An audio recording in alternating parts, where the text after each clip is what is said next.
जय स्वामीनारायण विद्यार्थी मित्रों आज हम पाठ 4 कर्मयोगी लाल बहादुर शास्त्री के बारे में अभ्यास करेंगे। हमारे भारत देश में कई नेता हो गए हैं। गांधी जी है, सरदार वल्लभ भाई है, जवाहरलाल नेहरू है, ये सब नेता हो गए। और ये लाल बहादुर शास्त्री है, ये लाल बहादुर शास्त्री जो हैं ये भी एक नेता भी थे। तो इसके बारे में हम अभ्यास करेंगे। कर्मयोगी लाल बहादुर शास्त्री के लेखक हैं शंकर दयाल शर्मा। इनका परिचय देखते हैं। भारत के 9वें राष्ट्रपति श्री शंकर दयाल शर्मा का जन्म भोपाल में हुआ था। आपकी आरंभिक शिक्षा मध्य प्रदेश में हुई। आगे की पढ़ाई आपने क्रमशः आगरा, इलाहाबाद तथा लखनऊ विश्वविद्यालय में की तथा MA LLB की उपाधियां प्राप्त की। बाद में कैम्ब्रिज विश्वविद्यालय में PhD की उपाधि अर्जित की और वहीं 1 वर्ष तक प्रवक्ता रहे। तत्पश्चात भारत लौटकर आप राजनीति में सक्रिय हुए।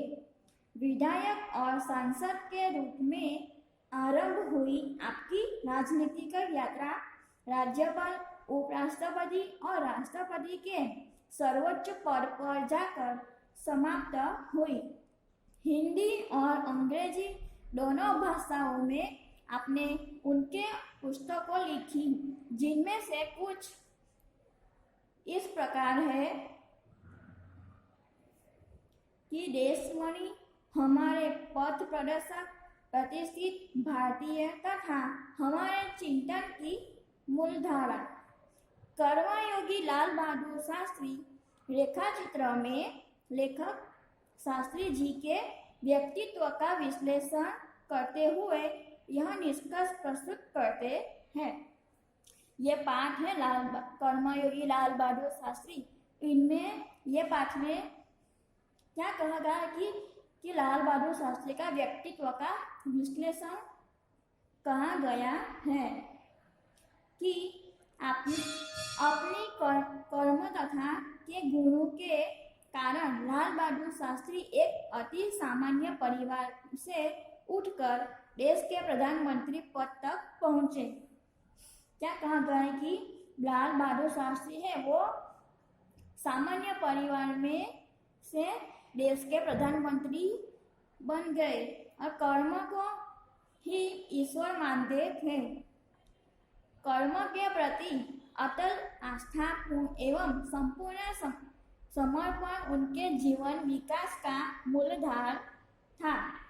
इस इकाई में समाविष्ट मूल्य समर्पण भावना, कर्तव्यनिष्ठा, कर्मठता और सेवा।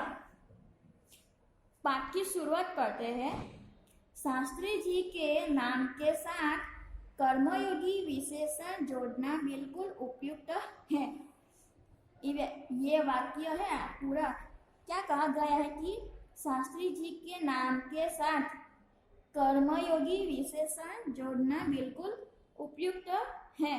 यानी कि शास्त्री जी लाल बहादुर शास्त्री है वो उनके पीछे उनके विशेष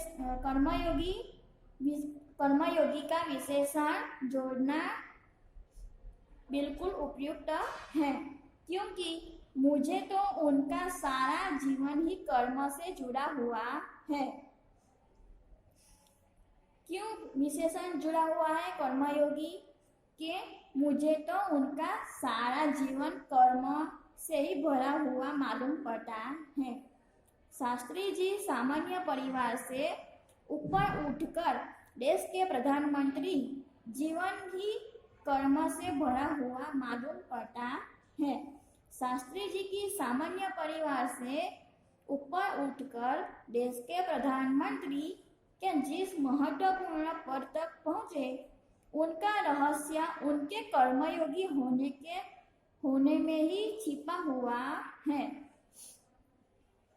कहा गया है कि शास्त्री जी का सामान्य परिवार से शास्त्री जी है वो उनका जन्म सामान्य परिवार में हुआ था और देश के प्रधानमंत्री बन गए और कि जिस महत्वपूर्ण पद तक पहुंचे उसका रहस्य उनके कर्मयोगी होने में ही छिपा है। वे उन लोगों में भी नहीं थे जो भाग्य पर भरोसा कर बैठे रहते हैं और अचानक कभी सफलता मिल जाती है। जो कहा गया कि जो भाग्य पर भरोसा करते हैं वो अचानक कभी सफलता भी प्राप्त करते हैं, बल्कि उन लोगों में से थे जिनको अपनी हथेली की लकीरों के बजाय अपने चिंतन और कर्म की शक्ति पर अधिक भरोसा होता है और वे क्रमशः अपने जीवन का रास्ता बनाते हुए आगे बढ़ते हैं। कहा गया है कि सफलता मिल जाती है और बल्कि उन लोगों में से थे जिनकी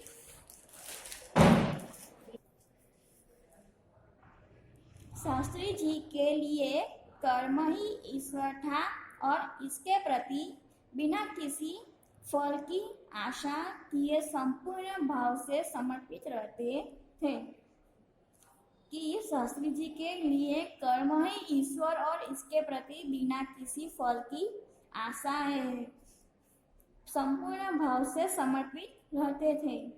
यहाँ तक कि जब भी उन्हें फल की प्राप्ति के अवसर मिले तब भी उन्होंने उस और हमेशा उपेक्षित दृष्टि ही रखी थी।